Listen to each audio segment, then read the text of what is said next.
이 일 후에 바사 왕 아닥사스다가 왕위에 있을 때에 에스라라 하는 자가 있으니라. 그는 스라야의 아들이요 아사라의 손자요 힐기야의 증손이요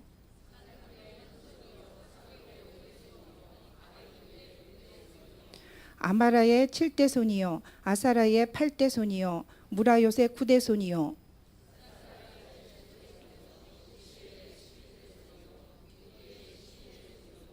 아비수아의 13대 손이요 비느하스의 14대 손이요 엘르아살의 15대 손이요 대제사장 아론의 16대 손이라.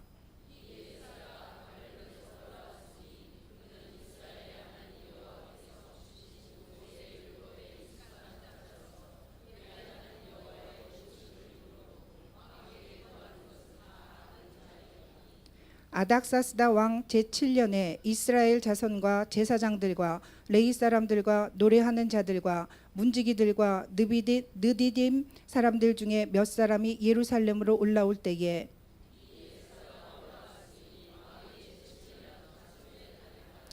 첫째 달 초하루에 바벨론에서 길을 떠났고 하나님의 선한 손에 도우심을 입어 다섯째 달 초하루에 예루살렘에 이르니라. 에스라가 여호와의 율법을 연구하여 준행하며 율례와 규례를 이스라엘에게 가르치기로 결심하였더라. 어제 저녁에는 그 갈렙 이펙트, 갈렙에 대한 이야기했는데 정말 갈렙 같은 인물이 필요해요. 그분은 40대에도 훌륭했지만 그 후에 내려가는 게 아니라 계속 믿음이 꾸준하게 진행이 되면서 85세까지 가도 믿음이 변함이 없어요. 하나님을 향한 헌신과 그 약속을 붙들고 살아가는 게 참 변함이 없어요. 이렇게 신앙생활하는 거 정말 복된 겁니다. 여러분들이 그렇게 하늘나라 갈 때까지 변함없는 믿음 생활 하시기 바랍니다. 가다가 믿음에 치매 걸리면 안 돼요. 계속 꾸준히. 더구나 85세가 되셨는데도 아주 여전히 도전적이에요. 젊은 사람들 겁내는 그 아주 험한 산지, 거인들이 살고 있는 곳. 뭐 그렇다고 해서 그 땅이 뭐 그렇게 비옥한 것도 아니에요. 그러나 반드시 정복해야 되는 그곳을 자원해 가지고 자기가 들어가고, 그 다음에 정말 모든 젊은 사람들에게 본이 될 만큼 완전히 끝장을 내버렸어요. 이런 갈렙 같은 믿음을 가지시길 주님의 이름으로 축원합니다. 오늘 새벽에는 예수님의 그 시험에 대한 이야기를 하면서 우리가 신앙생활하면서 이런 영적인 싸움이 있어요. 우리가 좀 약해 보이는 것을 통해서 이렇게 시험이 와요.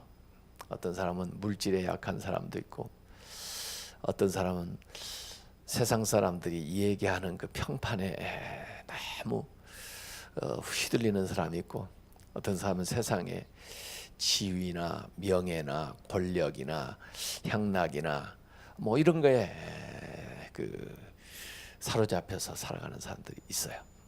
근데 그 시험을 어떻게 이길 거냐? 하나님의 말씀에 우리가 굳건히 서고 성령의 인도하심을 받아 그렇게 나아갈 때 승리할 줄 믿으시기 바랍니다. 그리고 우리 내면에 항상 그런 음성을 들어야 돼요. 나는 하나님이 기뻐하는 자요, 하나님이 사랑하는 자녀이다. 이 음성을 항상 듣게 되면 좀 못 가져도 좀 하는 일이 잘 안 돼도 괜찮아요. 그걸 통해서 우리가 드러나는 게 아니고 하나님의 음성을 통해서, 하나님의 말씀을 통해서 내가 누구인가 드러내니까 내가 가진 것으로 내가 누군가를 증명해 볼 필요 없어요. 내가 하는 일을 통해서 내가 누군가 나타내려고 했을 거 없어요. 여러분 있는 그 모습 그대로 하나님에게 기쁨이 되는 줄 믿으시기 바랍니다. 있는 모습 그대로 하나님이 사랑하시는 줄 믿으시기 바랍니다. 이 확신만 있으면 우리가 흔들리지 않습니다. 그 세 가지 예수님 유혹받았는데 첫 번째 물질 시험에 넘어간 사람 가룟 유다, 아나니아 삽비라 같은 사람. 또 두 번째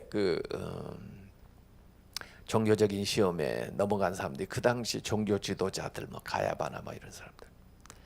그 다음에 그 권력 이거에 넘어간 사람이 그 빌라도 같은 사람 뭐 이런 사람들. 그래서 신앙생활 잘하다가 뭐 정치 좀 한다고 또 뭐 한다고 그러면서 신앙도 다 배반하고 또 그냥 다른 데 가서 타협을 하고 뭐 표 좀 얻겠다고 그런 걸 보면은 너무나 안타깝죠. 그래서 우리가 가진 건 비록 적고 뭐 하는 일이 대단하지 않아도 하나님이 기뻐하는 자요, 하나님이 사랑하는 자녀라는 확신을 가지고 여러분이 담대하게 나가면 모든 시험이 물러가고 사탄도 쫓겨가고 여러분의 심령과 여러분의 가정과 여러분의 삶에 하늘나라가 펼쳐질 줄 믿으시기 바랍니다. 오늘은 이 에스라 이야기를 하려고 이렇게 생각했는데요. 참 저는 에스라를 그렇게 닮고 싶어요. 원래 에스라가 학사 겸 제사장이에요. 제가 신학교에서 교수도 했거든요. 뭐 교수할 때도 사실은 목회를 했어요. 학교 다닐 때도 미국에서 제가 공부하면서 유학을 하면서도 개척교회를 세우는데 같이 이렇게 참여해서 목회를 하면서 공부를 했어요. 그 공부만 했으면 아마 공부도 못 끝냈을 거예요. 목회를 하니까 공부하면 너무, 더구나 저는 그 밴드빌트 대학에서 공부했는데 너무 자유주의 학교예요. 너무 자유주의 신학이에요. 학교 가면 너무 답답해요. 그래도 세상에 그런 생각하고 사는 사람도 있구나. 이렇게 말하는 사람도 있구나. 그러기는 하지만 은혜를 못 받아요. 응? 학교에서 너무 이상한 얘기들만 자꾸 해야 되니까. 목회를 안 했으면 저도 이상해질 뻔 알았어요. 근데 목회를 하니까 견뎌내는 거예요. 이렇게 내가 제대로 좀 바로 잡아야 되겠다. 또 그 사람들이 이야기하는 논리를 이용해 가지고 정말 하나님을 바로 증거를 해봐야 되겠다. 이런 식으로 이제 하다 보니까 공부도 하게 됐어요. 그래서 제 스스로는 저는 신학자이면서 목회자다 이렇게 생각하고 있는데 이 에스라가 학사 겸 제사장이란 말이에요. 그래서 제가 본받고 싶은 그런 인물입니다. 이제 여러분들이 성경을 좀 한번 이번에 금년에 읽으시라고 제가 이제 도전을 하려고 하는데 에스라를 반드시 알아야 됩니다. 에스라는 제2의 모세라고 얘기할 수 있는 사람이에요. 모세하고 아주 필적할 수 있는 인물이에요. 모세는 누구냐면 이스라엘을 애굽에서 이끌어내고 그러면서 그 율법서, 모세 오경, 창세기, 출애굽기, 레위기, 민수기, 신명기, 모세 오경을 집필하신 분이에요. 그래서 아주 이제 이스라엘의 또 이 유대교의 기본을 딱 놓은 사람이 이제 모세라고 말할 수가 있죠. 민족의 지도자이면서. 그런데 이 에스라는 제2의 모세라고 얘기하는 것이 이 포로로 잡혀갔잖아요. 이스라엘이 애굽에 있었다가 나오는 것을 출애굽이라고 그래요. 영어로 엑소더스 그래요. 엑소더스. 애굽에서 나온다 그 말이에요. 근데 나중에 이스라엘이 왕조가 쭉 진행이 되다가 남북 왕조가 다 망하고 바벨론 포로로 잡혀가고 또 그 다음에 페르시아가 지배하고 그때 1차, 2차, 3차에 걸쳐서 이 바벨론에서 이스라엘로 귀환을 하게 돼요. 그러니까 포로기를 지나고 포로 귀환을 하는 거예요. 마치 저기 애굽에서 종로로 하다가 해방돼서 오는 것처럼 포로로 잡혀가서 살다가 다시 자유롭게 돼서 이 유대로 가고 싶은 사람 돌아오게 되는 거예요. 그걸 엑사일이라고 해요. 영어로 엑사일. 출애굽은 영어로 엑소더스. EX O DUS 엑소더스고 엑사일은 EXILE. 그래서 포로에서 귀환한다. X는 뭐에서 나온다는 거거든요. 이 포로 귀환기에 성경이 쓰여진 책들이 좀 있어요. 대개 이제 성경이 역사적으로 쭉 보면은 이제 모세오경이 나오고, 그 다음에 이제 여호수아 사사기 나오고, 그 다음에 왕조 시대가 쭉 나오는 게 이제 사무엘서, 열왕기서, 그 다음에 역대기서가 나오거든요. 근데 사실 그 역대기 상하를 누가 썼느냐? 에스라가 썼어요. 이 포로에서 귀환하는 유대인들에게 과거의 왕조를 그대로 재건할 수는 없지만 하나님께서 세우신 그 다윗의 그 왕조, 사실 남북으로 갈려져 있었지만은 이 역대기서는 열왕기서하고 좀 다른 게 다윗의 왕조를 중심으로 해서 쓰는 거예요. 왜? 앞으로 우리가 재건해야 되는 왕조는 바로 이 다윗의 왕조. 더구나 다윗의 왕조의 핵심적인 정신이 뭐냐면은 성전을 중심으로 한 예배, 제사. 그래서 혈통적으로 무슨 나라의 그 왕을 다윗의 후손으로 해서 세우는 것은 불가능할지 몰라도 신앙적으로 예루살렘 성전을 중심으로 해서 우리의 믿음을 재건을 해보자. 그것이 다윗의 왕조이고, 그걸 통해서 메시아, 그 하나님이 약속하신 그것을 우리가 소망하면서 나아가자 하는 생각으로 과거에 있었던 역사들을 평가하면서 쓴 책이 역대기 상하예요. 이 역대기 상하를 쓰고 그 다음에 에스라가 나오는 거예요. 에스라. 에스라는 누가 썼겠어요? 에스라가 썼죠. 어떻게 이렇게 잘 알아요? 사실은 역대기 상하도 그냥 역대기 이렇게 돼 있었고, 그걸 이제 분량이 길어지니까 이제 상하로 나눴고, 에스라 다음에 뭐이 나와요? 느헤미야가 나와요. 그래서 에스라 느헤미야가 원래는 한 책이었어요. 그러니까 에스라 느헤미야를 누가 썼을까요? 에스라가 썼습니다. 에스라. 그래서 에스라가 썼는데, 아까 포로에서 1차, 2차, 3차에 걸쳐서 귀환을 했다고 그랬죠. 1차는 고레스가 칙령을 내려가지고, 자, 뭐 어디나 나 다 이제 내가 다스리는 나라니까 자기 원래 출신 나라로 가서 살고 싶은 사람은 가서 살아도 된다. 그래가지고 그 뭐 이스라엘 유대도 다 그 고레스가 다스리고 있으니까 1차 이제 귀환을 하게 되는 거예요. 특별히 이제 이 나중에 페르시아가 강대국이라도 자꾸 저쪽 이집트에서 치고 올라오려고 그러거든요. 그 이집트에서 치고 올라오는 것을 누가 방패막이를 해야 되냐면 저 이스라엘 지역에서 막아줘야 돼. 유대 지역에서. 그래야 이쪽까지 그 수산성이라든지 뭐 이런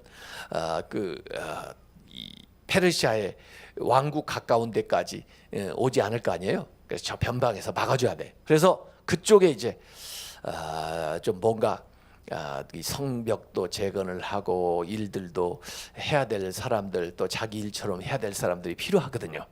그래서 이제 인구들을 이렇게 그쪽에 자기들 사는 지역으로 보내면서 종교에 대한 관용 정책을 폈어요. 왜냐하면 다양한 사람들이 자기가 다스리는 제국에 있는데 그걸 인정해 주지 않으면 여러 가지 소요가 일어나고 복잡한 문제가 발생을 하니까 그들의 문화라든지 그들의 종교라는 것은 이렇게 조금 용인을 해주고 그러나 이제 정치, 군사 뭐 이런 것들은 완전히 강하게 하면서 이게 이제 페르시아의 정책이거든요. 그래서 1차 귀환을 했는데 수룹바벨이라고 하는 분이 영도를 해가지고 5만 명, 약 5만 명, 500명에서 조금 빠지는데 하여간 5만 명이라고 하면 기억하기가 좋아요. 5만 명이 귀환을 했어요. 1차로. 그래가지고 처음에 올 때는 우리가 예루살렘에 돌아가자마자 예루살렘 성전을 재건하자 그랬는데 막상 기회가 주어져서 오니까 자기 사는데 바빠가지고 일이 잘 진척이 안 돼요. 그래서 그러다 보니까 한 60년 지났어요. 그래서 그걸 독려하기 위해서 나와가지고 예루살렘 성전을 재건하는데 하나님의 말씀을 전하면서 독려한 사람들이 학개하고 스가랴예요. 그래서 학개서하고 스가랴서는 1차 귀환했을 때 그때 성전을 재건할 때 그 백성들을 독려하는 말씀들이 쫙 나와요. 그래서 결국은 1차 귀환했던 사람들이 예루살렘 성전을 재건을 합니다. 그렇게 하고 한 20년 지난 다음에 2차 귀환이 이루어지는 거예요. 예루살렘 성전이 재건되고 나면 모두 다 사람들이 이제는 하나님도 잘 섬기고 하나님 중심으로 모든 게 될 줄 알았는데 성전 재건하고 나서도 한 20년이 지나면서 보니까 사람들이 그런 열심이 없어요. 믿음에. 그럴 때 2차 귀환이 이루어지는데 2차 귀환을 진두지휘에서 온 사람이 에스라예요. 에스라. 이 에스라가 1754명을 이끌고 옵니다. 주로 이 사람들은 주로 성전에 와서 성전 예배와 제사를 재건할 수 있는 사람들이에요. 이 1754명이라는 사람들이. 앞에 1차 5만 명에 온 사람하고 비하면 숫자는 적지만 와서 이 에스라는 저들의 신앙생활을 아주 개혁하고 믿음을 재건하는 그런 일을 사명을 띠고 와요. 이 에스라가 원래 아낙사스다 왕의 법률 고문이었거든요. 법에 대해서 아주 능통한 학자였던가 봐요. 율법뿐만 아니라 그 세상법에도 아주 능통했었나 봐요. 그래서 이 왕이 아낙사스다 왕이 이 에스라를 보낼 때 총독으로 보내요. 총독. 종교 지도자인데 총독으로 보내요. 그래야 권위를 가지고 일을 할 수 있을 거 아니에요. 그래서 그 지역에 총독으로 에스라를 보내는 겁니다. 그래서 에스라서가 10장까지 돼 있는데 에스라서 1장부터 6장까지는 무슨 얘기가 나오냐면 1차 귀환한 이야기가 나와요. 1차 수룹바벨하고 함께 와서 성전을 재건한 사람들의 이야기가 1차 귀환인데 1장부터 6장까지 나와요. 그리고 오늘 7장에 가서야 에스라에 대한 소개가 나옵니다. 근데 이 가문이 쫙 나오는 거예요. 본인이 아니고서야 이렇게 가문을 잘 할 수가 없어요. 여러분도 그렇죠. 여러분 3대 손 위에 누군지 아십니까? 4대 위에가 누군지 아십니까? 족보책 찾아보면 좀 알겠죠. 16대까지 적어놨어요. 여기 16대. 16대 위에 올라가면 누가 나와요? 아론이 나와요. 아론 대제사장이라고 했어요. 그 아론이 누구예요? 모세하고 함께 일했던 분이에요. 그 다음에 엘르아살이 나와요. 그리고 비느하스가 나오는데 이 비느하스도 대단한 분이에요. 이 엘리 제사장의 아들 비느하스가 아니고 이 사람은 이스라엘의 악독한 죄 때문에 연병이 돌 때 그걸 퇴치한 사람이에요. 그 죄를 아주 끝장내버린 사람이 비느하스거든요. 이런 좋은 가문의 16대 손이 에스라예요. 이 사람이 이제 2차 이끌고 오는 거예요. 왜 제가 이 제2의 모세라고 얘기하냐면 물론 이 포로에서 돌아오는데 지도자였다는 의미도 있지만 이 에스라가요 히브리 성경을 히브리 이 성경을 정교화한 사람이에요. 그러니까 우리 히브리인들이 어떤 것이 하나님의 말씀이냐라고 할 때 에스라가 정립을 딱 한 거예요. 율법서, 그 다음에 역사서, 시가서 해가지고 딱 히브리 성경을 정립한 사람이 에스라예요. 그러니까 모세는 모세 오경을 쓴 사람이지만 에스라 자신도 역대기상하, 에스라, 느헤미야를 썼지만 성경을 딱 정립한 사람이에요. 히브리 성경. 그러니까 에스라가 얼마나 훌륭한 사람이에요. 얼마나 위대한 학자예요. 예? 또 더구나 얼마나 정말 이 신앙 부흥을 일으킨 사람인지 몰라요. 1754명을 데리고 나올 때 결국 예루살렘까지 넉 달 걸렸다고 오늘 본문에 잘 보면 나와요. 넉 달 걸린 거에 나오는데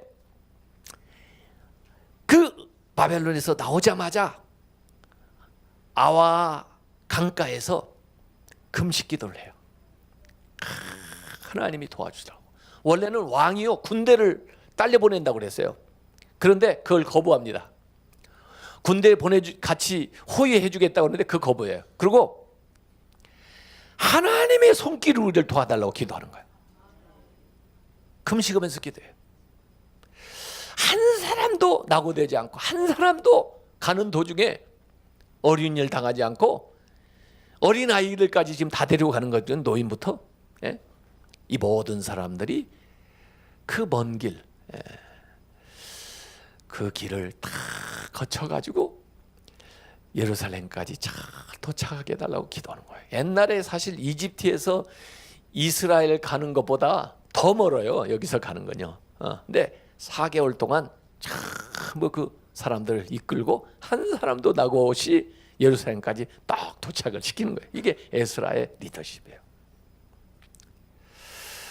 그래가지고 에스라가 하는 일이 오늘 7장부터 10장까지 나옵니다.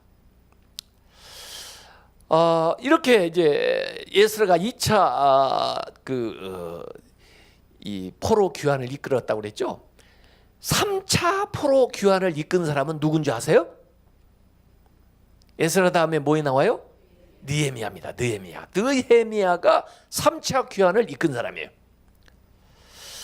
아마 에스라는 처음에 총독으로 왔지만 그 다음에 이제 신앙 재건하는 말씀 사역하는 일에 전념을 했었는가 봐요. 그래서 3차 교환할 때 또 왕이 느헤미야를 술관원이었었는데 왕의 술관원, 왕궁에서 이 술관원이 대단한 거예요. 옛날에 요셉도 술관원의 꿈을 해몽해 준 적 있잖아요. 바로 왕의. 예? 그래가지고 나중에 이제 그 바로 앞에 서게 되는 그런 계기가 되는데 하여간 술관원이 대단해요. 느헤미야가 원래 그런 걸 했던 사람이에요.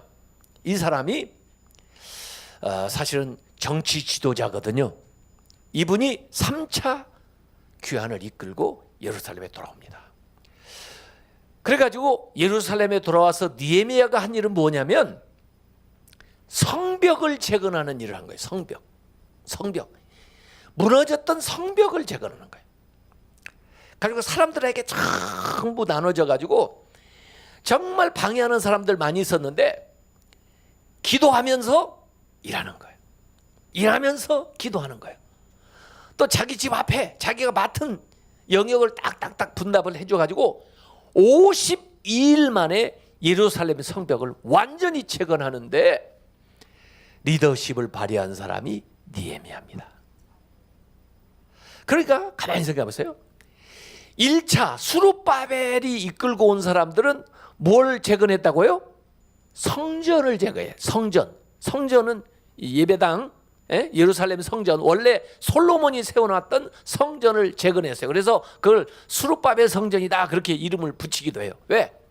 허물어진 그 예루살렘 성이 다 무너지고 요걸 재건을 한 사람이니까 수룹바벨. 그런데 성전은 섰지만 사람들 뭐 이렇게 사느라고 그 성전 밖에 이제 사람들 주거지 있고 그 다음에 외곽을 둘러싸고 있는 성벽, 예루살렘 성벽은 무너진 상태예요. 퇴락한 상태예요. 그걸 느헤미야가 와서 그 예루살렘 성벽을 재건한 거예요. 자, 가만히 생각을 하세요. 가운데는 성전이 있고 외곽에는 성벽이 있어요. 그리고 그 사이에는 사람들이 살고 있어요. 2차 귀환할 때 이끈 에스라는 그 사람들을 개혁시키는 거예요. 그들의 믿음을 일깨우는 거예요. 그래서 어찌 보면은 수룹바벨하고 느헤미야는 보이는 하드웨어 쪽을 재건한 사람이지만 예루살렘 성전, 성벽, 하드웨어, 에스라는 보이지는 않지만 사람들의 믿음을, 그들의 삶을, 그들의 생각을 개혁한 사람이에요. 그러니까 저는 이걸 샌드위치라고 그러는데 이쪽에 빵이 하나 있고 이쪽에 빵이 하나 있고 가운데다가 뭘 넣어요? 샌드위치, 잼을 넣죠. 어떤 게 더 맛있어요? 애들은요, 이거 싸주면요, 이게 떼가지고요, 이렇게 발라먹고 이렇게 발라먹고 버립니다. 그 잼 부분이 에스라예요. 에스라. 아셨어요? 이렇게 생각하면 되는 거예요. 그래서 이 에스라에게 우리가 배울 게 너무 많은데 우선 에스라는요, 느헤미야도 그렇지만요, 금식 기도를 많이 하더라 보니까 기도를 하는 거예요. 자기가 솔선수범해서 깊이 기도하는 거예요. 이를 앞둬 놓고 기도를 해요. 그래서 백성들을 이끌어 나가는데 하나님께서 도와달라 이렇게 기도를 열심히 하는 거예요. 여기 오늘 이 에스라에 대한 그 소개가 말이에요. 족보 나온 다음에 7장 6절에 나와 있는데 이 에스라를 딱 세 가지로 설명을 했더라고요. 율법에 익숙한 학자다. 모세 율법에 익숙한 학자다. 예? 율법 학자다. 그 당시에 성경이라고 하면 모세 율법이니까 하여간 율법에 익숙한 학자다. 말씀에 능통한 사람이라는 거죠. 그 다음에 두 번째는 하나님의 도우심을 입은 사람이다. 이걸 다시 한번 그 아래 9절에 설명을 해놨는데 9절에 뭐라고 하냐면 첫째 달 초하루에 바벨론에서 길을 떠나고 하나님의 뭐예요? 선한 손에 도우심을 입어. 이 에스라에 대한 기록을 할 때 하나님의 선한 손이 나옵니다.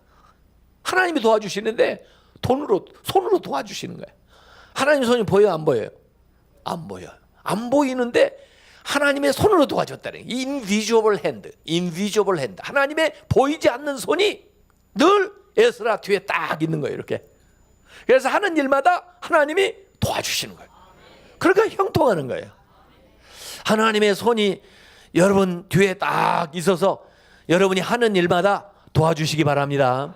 그러려면 기도를 해야 되는 거예요. 기도를 하나님께 부탁을 해요. 그러면 하나님이 딱 준비하고 있다가 여러분이 하는 일을 뒤에서 선하신 손으로 도와줘요, 이렇게. 그래서 아까 다시 6절에 보면은 율법에 익숙한 학자고 그 다음에 하나님의 도우심을 입는 사람이고 그 다음에 왕에게 구한 것은 다 받는 사람이에요. 왕에게 말하는 것마다 다 해주는 거예요. 사실은 말한 것보다 더 해줘요, 왕이. 야, 이렇게 왕한테 신임을 얻은 사람이에요, 이렇게. 예? 이렇게 정말 세상적으로 봐도 잘 나가는 사람이에요. 이 에스라가 제2의 인생을 시작하는 거예요.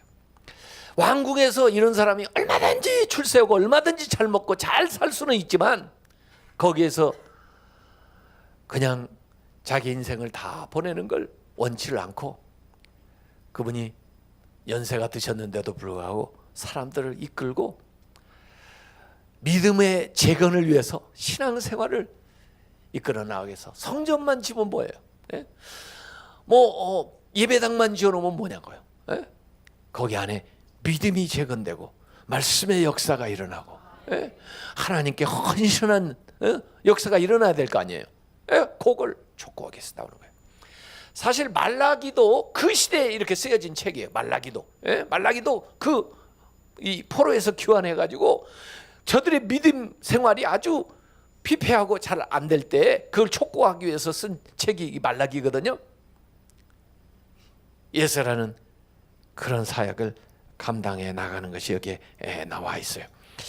근데 이 에스라가 이 예루살렘에 이제 도착해가지고 도착하자마자 제일 먼저 한 일은 성전에 올라가가지고 제단에다가 제물을 드리는 일을 하는데 12마리의 송아지를 가져다 놓고 제사를 드려요. 12마리는 이스라엘의 12지파를 상징하는 거죠.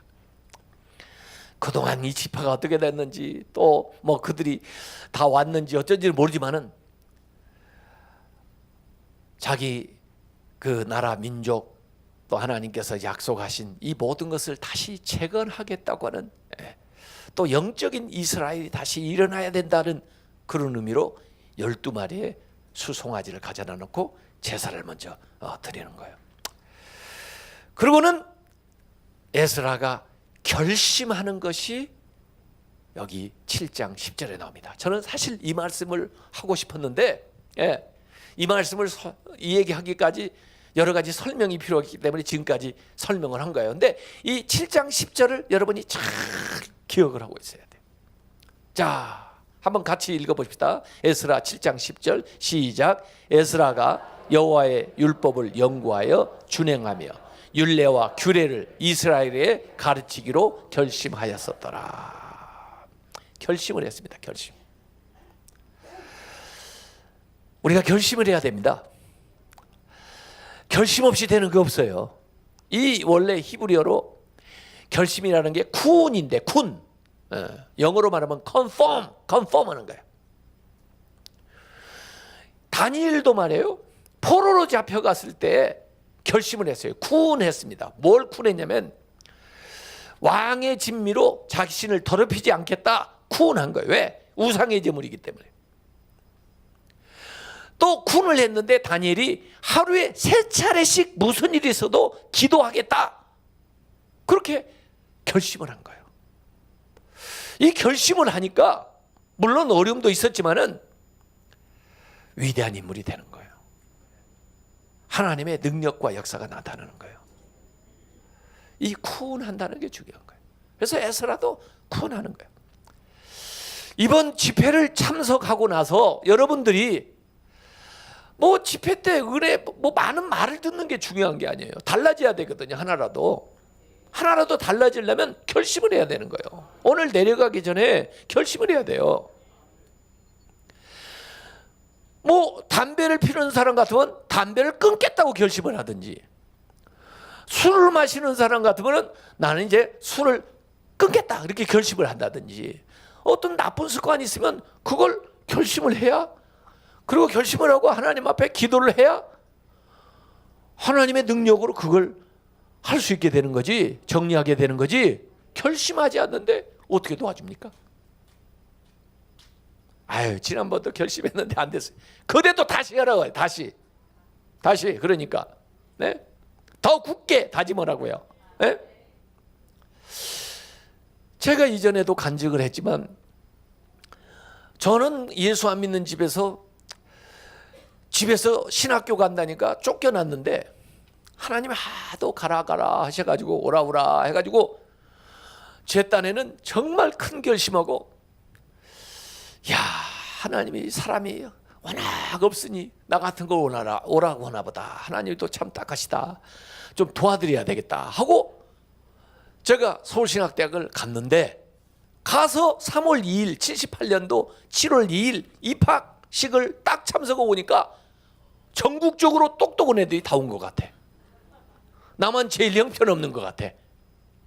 왜냐면 저는 저 시골에서 아주 가난한 집에서 이제 고등학교 졸업하고 무슨 이제 학교 교복은 입고 갈 수는 없을 거 아니에요. 대학을 가는데. 그래서 어디 좀 입고 갈 옷이 있나 본데 이 옷은 하나도 없고, 우리 형이 고등학교 졸업하고, 고등학교도 제대로 졸업한 게 아니고 우리 형은 학교를 간 날보다 안 간 날이 더 많아가지고 그냥 겨우겨우 이렇게 고등학교를 졸업했는데, 학교를 안 가고 뭐 했냐, 매일 무슨 기타 학원, 색소폰 학원 이런 데 다녀가지고 결국 우리 형은 고등학교 나오면서 나이트 클럽에 가서 이 딴따라 하는 거예요. 그러다 보니까 우리 형이 좀 무대 의상이 좀 있어요. 그래가지고 안 입는 걸 몇 가지를 골라가지고 입었는데 이게 노란색 뭐 실크 브라우스 분홍색에 반짝이 달린 거 이런 것들이에요. 이게 나는 옷이 없으니까 그걸 입고 왔는데 나만 튀는 거예요. 그런데다가 우리 친구들은 전부 목사님 자녀 또 장로님 자녀들 그리고 어렸을 때부터 신앙생활을 잘한 친구들인데 저는 갑자기 믿어가지고 뜨거워져가지고 왔는데 난 첫 시간에 성경 지식이 얼마나 되는지 안다고 알아본다고 시험을 봤는데 성경 시험을 봤는데 성경이 몇 권입니까? 그래서 나는 야 이단들은 또 2권 3권이라고 하나 보다 해서 한 권 딱 썼는데 그것도 틀렸더라고. 성경이 몇 권이에요? 난 그렇게 많은지 몰랐어요. 이 성경이 도서관이야 이거 보니까. 난 그것도 모르고 한 권이라고 썼는데 그러니 뭘 알겠어요. 성경에 대해서 내가 아무것도 모르죠. 그래가지고 입학식에 참석해가지고 예배를 드리고 이제 방에 들어왔는데 기숙사 방에 저녁에 2층 침대에 누웠는데 잠이 안 와요. 야 잘못 왔나 보다. 아니 하나님 이렇게 훌륭하고 좋은 친구들이 있으면 얘들 다 쓰면 되실 것이지 어쩌자고 저까지 불러가지고 남의 인생을 부끌라는 게 뭐예요? 이제 어디 돌아갈 수도 없고 그래가지고 계속 불평을 했어요. 제가 어떡하려고 그래요? 집에서 쫓겨나가지고 돈도 없이 성경도 모르고 아무것도 모르고 그랬더니 그 밤에 새벽에 한 2시에 하나님이 저한테 너 좋은 목사 되고 싶으냐 그래요. 그래서 제가 그거야 당근이죠. 그런데 아무리 봐도 가능성 제로예요. 누가 저를 위해서 기도해 주나요? 누가 학비를 내주나요? 제가 뭘 알기를 하나요? 신앙생활을 뭘 해본 적이 있나요? 그랬더니 하나님께서 너 좋은 목사 되려면 좋은 습관을 길러야 된다. 그 말 말씀 딱 하셨어요. 좋은 습관이요? 그래서 귀에 번뜩 들어가지고 제가 내려와서 노트를 펴고 무슨 습관을 드릴까? 그랬더니 첫 번째 생각나는 게 매일 기도 1시간 이상 해라. 그래서 썼어요. 2번째, 매일 성경 10장 이상 읽어라. 3번째, 매일 성경 한 구절 이상 외워라. 4번째, 그동안 책을 못 읽었으니까 매일 책 100페이지 이상 읽어라. 5번째, 하루에 영어 단어 10개 이상 외워라. 그 다음에 이제 고쳐야 될 습관들. 부정적인 말 하지 마라. 이런 거. 하루에 또 운동 30분 이상 해라. 뭐 이래가지고 10개를 제가 적어놨어요. 야, 그 10개를 적어놓고 그 다음에 3월 3일부터 취침하기 전에 노트를 딱 펴놓고 체크를 하는 겁니다. 1번, 하루 오늘 1시간 이상 기도했나요? 했으면 동그라미, 못 했으면 왜 X를 해요? 하고 동그라미를 해야지. 오늘 성경 10장 읽었나요? 읽었으면 동그라미, 못 읽었으면 그 자리에서 읽고 동그라미, 이렇게 하는 겁니다. 오늘 부정적인 얘기 안 하기로 했는데 부정적인 얘기 해버렸어. 막 거짓말도 하고. 그러면 어떻게 되나요? X가 되는 겁니다. X 하나당 그 다음날 한 끼 굶기예요. 아셨어요? 벌을 받아야지. 지가 약속했고 안 했으니까. 결심을 했는데 결심을 안 지켰잖아요. 에? 제가 제일 많이 못한 때가 4개를 못해서 X가 4개야. 그러면요, 그 다음날 새끼 다 굶고 다음날 아침까지 굶어야 돼요. 벌로 굶으면 진짜 배고파요. 진짜 한번 해보세요. 야, 나는 학교 공부보다 그 10가지가 더 힘들더라고. 여러분들은 10개 하지 마세요. 큰일 나요. 매일 밥 굶게 되고. 3개만 하세요. 3개만. 예? 여기 참석한 기념으로 3개만 결심하세요. 3가지만. 여러분의 삶을 바꿀 수 있는 결심 3가지만 딱 해라고요. 그리고 그걸 그냥 결심만 하지 말고 매일 체크를 해야 돼요. 매일. 제가 10개월을 했어요. 78년도 3월부터 12월까지. 학교에 가서 그 당시에 도서관 책을 제가 다 읽으려고 작정하러 가서 그냥 순서대로 책을 뽑아다가 빌려다가 읽기 시작했는데, 그래서 제가 나름대로 책을 많이 읽게 돼서 독서법이라는 책도 쓴 사람이에요, 제가. 왜냐하면 책 읽는 게 습관이 돼버리니까 한 몇 개월 하면요 이게 습관이 돼요.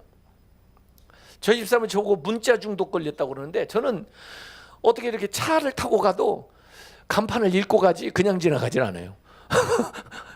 저는 텔레비전을 잘 안 보는데, 왜 텔레비전을 잘 안 보냐? 텔레비전에 글자가 안 써 있어 갖고 안 보는 거예요. 그래서 텔레비전을 혹시 보더라도 책을 옆에다 보면서 텔레비전을 이렇게 보는 거예요. 왜? 문자를 읽어야 되니까. 글씨를 읽어야 되니까. 제가 영어 사전을 갖다 놓고 아예 1페이지부터 뜯어다가 외웠어요. 왜? 다 외울 거니까. 그 사전을 다 외울 거니까. 제가 미국 유학을 갔는데 88년도 8월 28일 도착하는 날 수업을 들어갔거든요. 그런데 저는 전방에서 군 먹어다가 갔거든요. 미국 사람을 만나본 적이 없거든요. 그런데 가서 딱 앉아서 강의를 듣는데 다 들려요. 수업이. 신기하대요. 선생님이, 교수가 이 얘기하는 게 다 들려요. 그리고 과제를 얼마나 많이 내주는데, 읽어야 될 과제를. 그런데 읽기 훈련돼 있고 영어 단어 다 외우고 있으니까 읽는 게 쉬워요. 이 습관은 너무 놀라운 거예요. 여러분이 결심하시기 바랍니다. 이 에스라가 결심을 한 거예요. 3가지 결심을 했습니다. 3가지 에스라가. 첫 번째 결심을 뭘 했냐면, 여기 말씀을 연구하기로 결심한 거예요. 말씀을 연구하겠다. 말씀을 부지런히 내가 연구하겠다. To seek. 그동안에도 말씀을 잘 아는 분인데, 율법에 능통한 박사인데, 이분이 새삼스럽게 말씀을 알아야 돼. 내가 말씀에 먼저 깊이 잠기는 이런 체험을 해야 돼. 그래가지고 말씀을 깊이 있게 연구하는 거예요.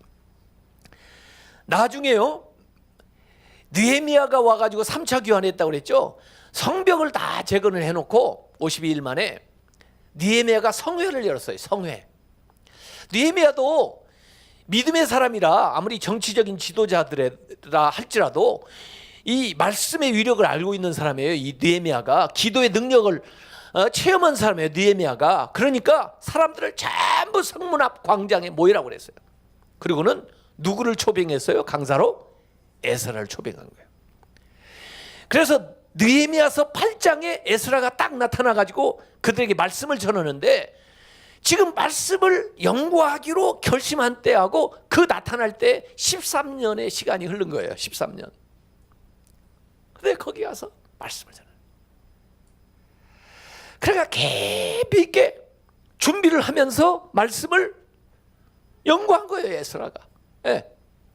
그걸 첫 번째 결심을 했고요. 그 다음에 두 번째 결심이 말씀을 준행하기로 결심했어요. 말씀을 to seek, 구할 뿐만 아니라 to do, 말씀을 준행하기로 결심. 말씀이 지식만 많이 알으면 뭐예요? 인용만 하면 뭐예요? 적용을 해야지, 살아야지. 그래서 자기 먼저 그 말씀대로 사는, 말씀대로 내가 실천하겠다, 하나님 말씀하는 대로 살아보겠다, 이걸 결심한 거예요, 이분이. 저는 이걸 뭐라고 하냐면, 말씀이 몸을 입고 나타나야 된다. 예수님이요, 말씀이 몸을 입고 성육신 하셨어요, 예수님이. 그래서 살아있는 말씀이에요, 예수님이.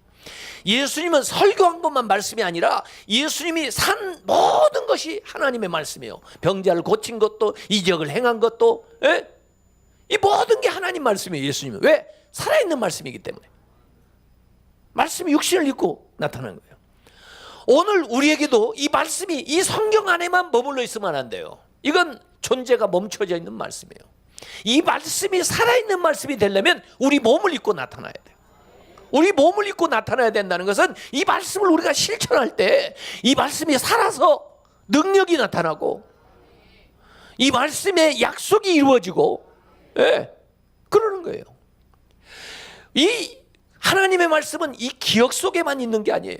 하나님의 말씀이 과거 속에 있는 것만이 아니에요. 이 하나님의 말씀은 오늘 현재 앞으로 살아있는 말씀으로 계속 나타나는데, 이 말씀을 현재화시켜주는 분이 성령이에요. 성령. 이 말씀을 들을 때 오늘 나에게 주시는 말씀으로, 나에게 들리는 말씀으로 그렇게 살아있는 말씀으로 만들어주신 분이 성령이에요. 성령. 성령께서 나에게 가르쳐 주시는 걸 따라서 내가 행동을 해야 그 말씀의 열매를 먹게 되는 거예요. 그 말씀의 복을 먹게 되는 거예요. 그 말씀의 능력이 나타나는 거예요. 그 말씀이 오늘도 살아있는 말씀으로서 다시 한번 크신 하나님의 역사가 일어나는 거예요. 그래서 성경은 기억만 한다고 되는 게 아니에요. 믿음으로 살아가야 되는 거예요. 실천에.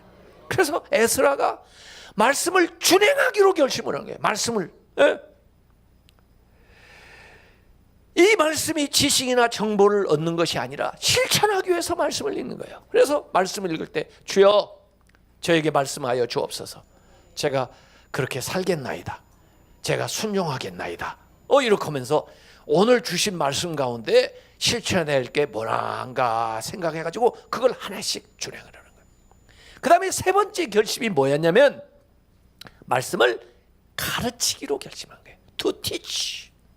그러니까 자기가 먼저 열심히 공부하고 자기가 실천해 본 다음에 검증된 것을 다른 사람들에게 가르치는 거예요. 얼마나 훌륭한 선생님이에요. 자기는 실천도 안 하고 다만 자꾸 가르치면 무슨 소용이 있어요? 자기가 준행하면서 가르쳐야 이렇게 해야 하다. 이렇게 하면 좋다. 내가 해보니까 되더라. 이래야 그게 능력 있는 말씀이 되는 거 아니에요? 그래서 부지런히 이제 이 말씀을 가르치겠다고 결심을 하고 나온 거예요. 그래서 이 아까 느헤미야서 8장에 보면은 성벽을 다 재건하고 나서 사람들 다 모이게 하고 그 나무로 만든 단 위에 에스라를 느헤미야가 초빙을 해요. 그래서 에스라가 말씀을 읽는데요. 새벽부터 정오까지 말씀을 읽었다고 그래요. 말씀을 낭독을 했어요. 요새는 우리가 이게 눈으로 책이나 글을 많이 읽지만 옛날에는 눈으로 읽는다는 건 잘 생각을 못 했어요.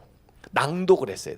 낭독을 소리를 내서 읽으면서 자기가 귀로 듣는 거예요. 그래서 성경을요 낭독을 하는 게 참 좋습니다. 여러분이 이게 낭독을 하면요 다른 사람도 지나가다가 그 말씀을 듣게 돼서 참 좋습니다. 그 에티오피아 내시도 낭독을 하니까 필립이 지나가다가 지금 읽는 말씀 알고 있어? 그랬더니 읽기는 있는데 뭔지 모르겠어요. 그러니까 내가 설명해 드릴까요? 그래가지고 설명해잖아요. 예? 낭독을 하면 참 좋아요. 낭독하면요 성경을 저도 이렇게 새벽에 혼자 딱 이제 방에 올라가서 성경을 몇 장을 낭독을 하는데 낭독을 하면요 그 막 감동이 와요. 감동이 하나님이 나한테 막 지금 쩌렁쩌렁하게 말씀하시는 것 같아요. 그래가지고 낭독을 하다가 막 눈물이 쏟아지고 낭독을 하다가 막 뭐 감격이 되고 막 그래요. 그래서 실제로 낭독을 하면 참 좋습니다. 그래서 여기 에스라가 낭독만 했는데 사람들이 막 울면서 회개를 하는 거예요. 예? 더구나 여기 이 성경책을 딱 펼 때 사람들이 전부 일어났다고 그래요. 말씀을 듣기 위해서. 왜? 말씀 앞에 이 존경을 표하고 경건하게 하나님의 말씀을 받겠다는 표시로 사람들이 전부 일어선 거예요. 그래가지고 같이 말씀을 전하는 사람이나 낭독하는 사람이나 듣는 사람이 다 해가지고 새벽부터 정오까지. 야, 요새는 어떻게든지 짧게 설교하려고 성경 본문도 짧게 읽고 마는데 이걸 다 낭독만 했는데 막 감동이야. 이 종교개혁을 일으키는 거예요. 금년이 종교개혁 500주년입니다. 예? 마틴 루터의 종교개혁 500주년이 되는데 저희 교회는 110주년이 됐어요. 그래서 제가 종교개혁 500주년이기도 하고 우리 교회 110주년이니 뭔가 하나님 사랑하는 거 운동을 한번 해봅시다. 하나님 무엇을 좋아하실 것 같아요? 하나님 말씀을 우리가 귀하게 받고 말씀대로 살아가는 걸 하나님이 좋아하실 것 같아요. 그래서 우리 말씀 일독을 해봅시다. 에? 성경 일독을 해봅시다. 그래가지고 교인들한테 권면을 했어요. 그래가지고 작정을 시켰어요. 작정. 나하고 같이 성경 일독을 할 사람 이리 모여라. 그래가지고 작정을 시켰어요. 근데 어떻게 성경을 읽느냐?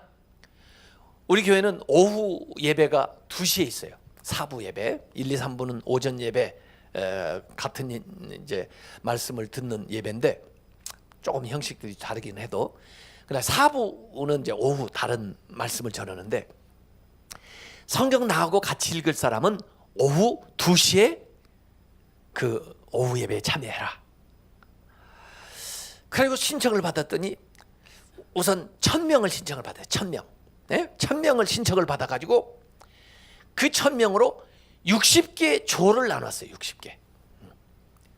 그래가지고 저는 아예 성경 읽는 사람한테 선물로 교회에서 성경을 하나씩 준다고 그랬어요. 가지고 성경을 제작을 했는데 진짜 좋은 성경을 제작했어요.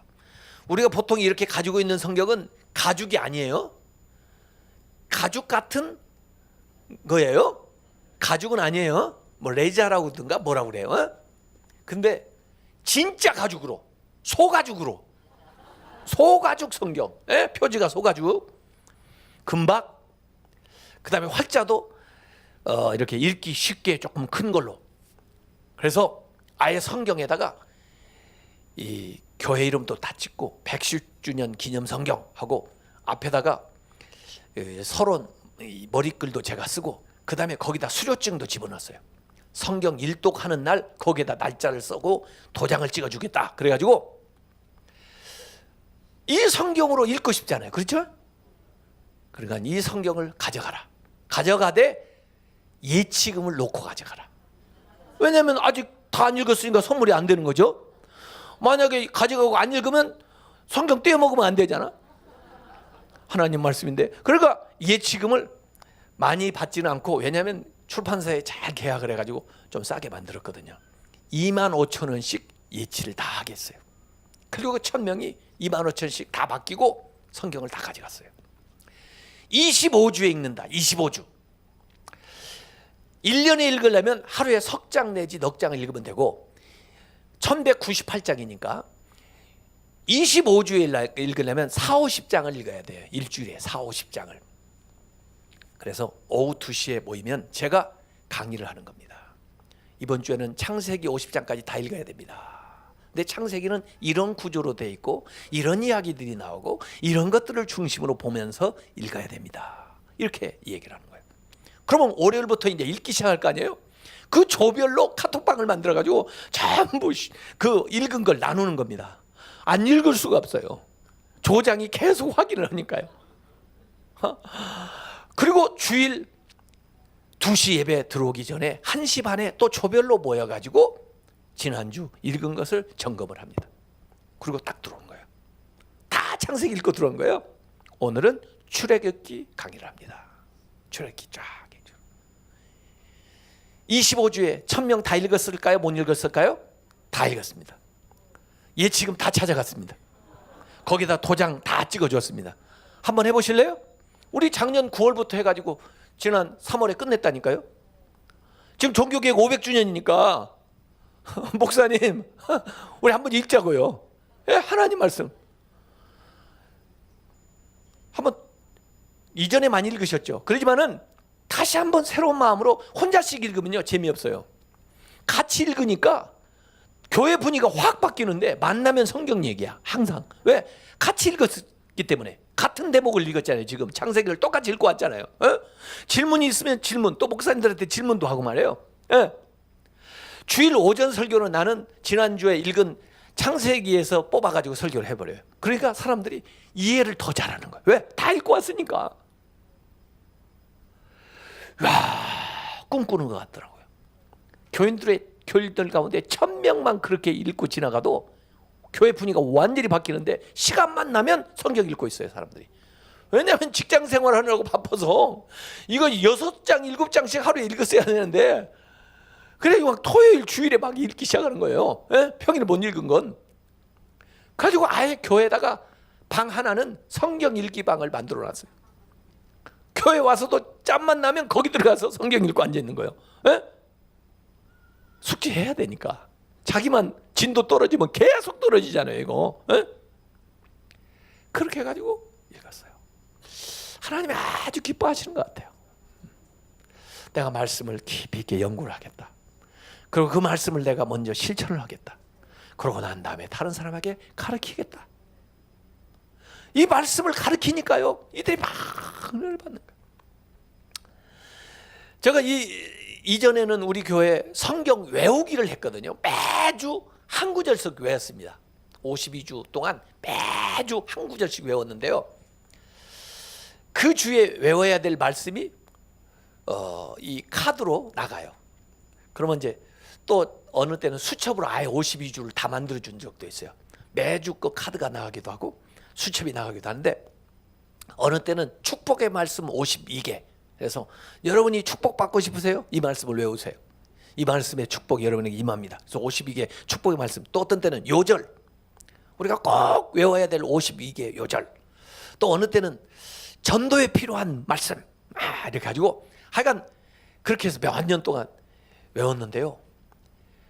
이 주일에 아예 외우는 시간이 있어요. 예배 시간에 성경 봉독, 그 주에 성경 봉독하고 그 다음에 금주의 말씀 암송하시겠습니다 해가지고 금주의 말씀을 암송하는 거예요. 이렇게 예배 시간에. 야, 사회자부터 하여간 못 외우면은 큰일 나요. 립싱크들 하고 있어. 그리고요, 1년 끝난 주일 다음 주에, 신년 첫 주에 테스트를 합니다. 지난해 52구절을 다 외운 사람들 테스트를 해가지고 나와서 시켜요. 순서대로 막. 어른들 가운데 70세 이상 되신 분들이 다 외운 사람에게는 100만 원을 제가 상금으로 드렸어요. 100만 원. 제가 그걸 처음에 선포하고 나서 잠이 안 오더라고요. 이 돈을 어떻게 마련해야 되나? 왜냐하면 우리 교회 70세 이상 노인들이 늘 푸른 대학이라고 있는데, 그분들이 한 200명 모여가지고 아예 과외를 하는 거예요. 이걸 다 외워보겠다고. 이분들 중에 200명이 다 외우면 나는 돈을 얼마를 마련해야 되는 거예요? 그래가지고 매주 그렇게 외우고 오는데 너무 불안한 거야. 저 양반들이 어쩌자고 저걸 다 외우나? 내가 이게 말을 잘못했다. 그 중에 한 분은 영어 한국말로 다 외우더라고요. 영어 한국말로. 예. 우리가 이 수첩을 나눠줄 때 한쪽에 영어, 한쪽에 한국말 이렇게 해서 나눠줬는데, 한국말만 외우라고 그랬는데도 2개를 다 외웠어요. 일반 교인들 가운데 52구절을 다 외운 사람은 많고 부지기수고, 그분들은 말이에요, 딱 서가지고 쫙쫙쫙쫙 외우죠. 애들은, 교회 학교 아이들은 그 주일에 외우는 성경 구절을 제 앞에 와서 외우면 제가 무조건 1,000원 줍니다. 주일 제가 지나가면 애들이 확 달라들어요. 왜? 성경 외우러 오는 거예요. 그리고 너희들 여기 5명, 자 하나 둘 준비돼서 하나 둘 셋, 그러면 쫙쫙쫙쫙 외워요. 제가 제대로 읽나 보고 1,000원씩 다 해주는 거예요. 제 방에 1,000원짜리 이렇게 바꿔놓고 애들한테 1,000원씩 주는 거예요. 매주 성경. 그렇게 성경을 외우기로 했어요. 왜냐하면 저도 성경을 그렇게 외웠거든요, 신학교 다닐 때. 그 다음에 이제 요새는 이제 일도 간 다음에는 성경 외울 만큼 좀 외웠으니까 이 성경을 받는 태도를 제가 요새 이 강조를 한 거예요. 왜냐하면 이 에스라 사역을 가만히 보니까 사람들이 성경 말씀 읽겠습니다. 오늘의 말씀은 마태복음 뭐 이러면 사람들이 전부, 우리 교인들 전부 일어나라고 그랬어요. 딱 예배 드리다가 성경 봉독할 때 모두 다 일어나요. 그리고는 교독을 하는 거예요. 교독하고 끝나면 인도자가 하나님의 말씀입니다. 그러면 교인들이 아멘, 말씀대로 살겠습니다. 그러고 앉는 거예요.